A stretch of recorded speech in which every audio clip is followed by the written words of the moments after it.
ಜನರು ದನ ಮೈ ತೊಳಿಬೇಕಾದ್ರೆ ಈ ಥರ ಉಪಯೋಗಿಸ್ಬೇಕು ಸರ್ವಿಸ್ ಮಿಷಿನ್ನ. ನೋಡಿ ಈ ಥರ ಸೈಡ್ ಮೇಲೆ ಬಿಟ್ಟಾಗ ಕೊಳೆನೂ ಕೂಡ ಹೋಗುತ್ತೆ, ಪ್ಲಸ್ ಸಗಣಿ ಕೊಳೆದೂ ಕ್ಲೀನಾಗಿ ಹೋಗುತ್ತೆ, ಹಸಿದು ಕೂಡ ತೊಂದರೆ ಆಗೋಲ್ಲ. ಹಿಂಗೆ ಸ್ಟ್ರೈಟಾಗಿ ಬಿಟ್ಟಾಗ ಏನಾಗುತ್ತೆ ಅಂದರೆ ಚರ್ಮಕ್ಕೆ ಭಾಳ ನೋವಾಗುತ್ತೆ, ಆಮೇಲೆ ಹೊಸ ನೋವು ಕೂಡ ನಿಂತ್ಕೊಳ್ಳಲ್ಲ ದನ ಮೈ ತೊಳಿಬೇಕಾದ್ರೆ. ಕ್ಲೀನಾಗಿ ತೊಳಿಬೋದು, ಹಸಿವು ಕೂಡ ಏನೂ ತೊಂದರೆ ಆಗೋಲ್ಲ. ಆಮೇಲೆ ಸ್ವಲ್ಪ ದೂರದಿಂದ ಹಿಡಿಬೇಕು, ಯಾವುದೇ ಕಾರಣಕ್ಕೂ ಹತ್ತಿರದಿಂದ ಹಿಡಿಬಾರ್ದು. ಹತ್ತಿರದಿಂದ ಹಿಡಿದ್ರೆ ಚರ್ಮ ಕಿತ್ತೋಗ್ತವೆ, ದನಿ ನೋವು.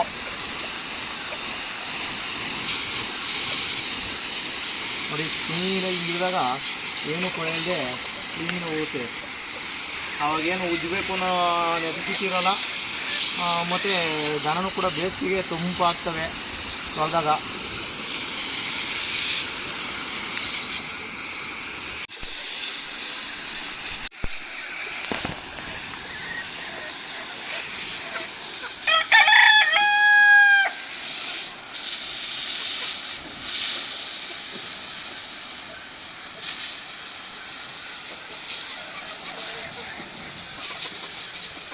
ನೋಡಿ ಹಸುಗಳಿಗೆ ಸ್ವಲ್ಪ ದೂರದಿಂದ ಹಿಡಿಬೇಕು, ಕರುಗಳಿಗೆ ಸ್ವಲ್ಪ ಇನ್ನೂ ದೂರದಿಂದ ಹಿಡಿದ್ರಾಗ ಕರುಗಳು ಸಹ ತೊಳಿಬೋದು ಇದರಲ್ಲಿ.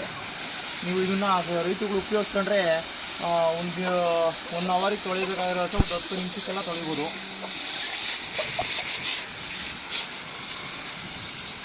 ಕೆಚ್ಚಲು ಬಿಡಬೇಕಾದ್ರೂ ಅಷ್ಟೇ, ಜನ ಸ್ವಲ್ಪ ದೂರದಿಂದ ಬಿಟ್ಟರೆ ಕೆಚ್ಚಲು ಗೇಟಾಗಲ್ಲ, ಇಲ್ಲಾಂದರೆ ಕೆಚ್ಚಲು ಕುಯ್ಕೊಂಡ್ಬಿಡುತ್ತೆ. ಹತ್ತಿರದಿಂದ ಬಿಟ್ಟರೆ ನೀರು ಫೋರ್ಸ್ ಬರೋಕ್ಕೆ. ನೋಡಿ ಎಷ್ಟು ಕ್ಲೀನಾಗಿ ಆಯಿತು ಅಂತ. ಅದೇನು ಉಜ್ಜೆಲ್ಲ ಏನು ಇದು ಮಾಡಲ್ಲ, ಸುಮ್ಮನೆ ನೀರು ಹಿಡಿದ್ಬಿಡ್ತೀವಿ, ಆವಾಗ ಕ್ಲೀನಾಗಿ ಕೊಳೆ ಎಲ್ಲ ಹೋಗುತ್ತೆ. ಜಾಸ್ತಿ ಕೊಳೆ ಇದ್ದಾಗ ಏನು ಮಾಡಬೇಕು ಅಂದರೆ ಸ್ವಲ್ಪ ಹೊತ್ತು ನೆನೆಸ್ಬಿಡ್ಬೇಕು. ನಿಮಗೆ ನೆನೆಸ್ಬಿಟ್ಟು ಒಂದು 10 ನಿಮಿಷ ಬಿಟ್ಟ ಮೇಲೆ ಆವಾಗ ಕ್ಲೀನಾಗಿ ನೆಂದಿರುತ್ತೆ. ಇನ್ನು ಕ್ಲೀನ್ ಮತ್ತೆ ಬಿಟ್ಟರೆ ಆವಾಗ ಕ್ಲೀನಾಗಿ ಬೀಳೆಲ್ಲ ಹೋಗಿ ಕೊಳೆ ಎಲ್ಲ ಕ್ಲೀನಾಗಿ ಕ್ಲೀನ್ ಆಗುತ್ತೆ. ನೋಡಿ ಮಕ್ಕಳು ಅಷ್ಟೇ ಸ್ವಲ್ಪ ದೂರದಿಂದ ಹಿಡಿಬೇಕು, ಆವಾಗ ಹಸುನು ಸಹ ರೂಢಿಯಾಗಿಬಿಡುತ್ತೆ. ಒಂದು ಸತಿ 2 ಸತಿ ಇದು ಮಾಡ್ಬೋದು, ಇನ್ನೊಂದು ಸತಿ ರೂಢಿಯಾದಾಗ ಅದು ನಿಂತ್ಕೊಳುತ್ತೆ.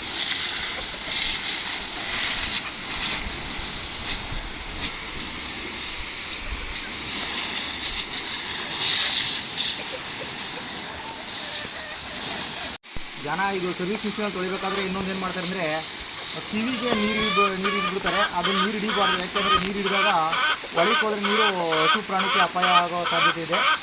ನೋಡಿಕೊಂಡು ಕ್ಲೀನಾಗಿ ಜನ ಸ್ವಲ್ಪ ದೂರದಿಂದ ತೊಳಿರಿ.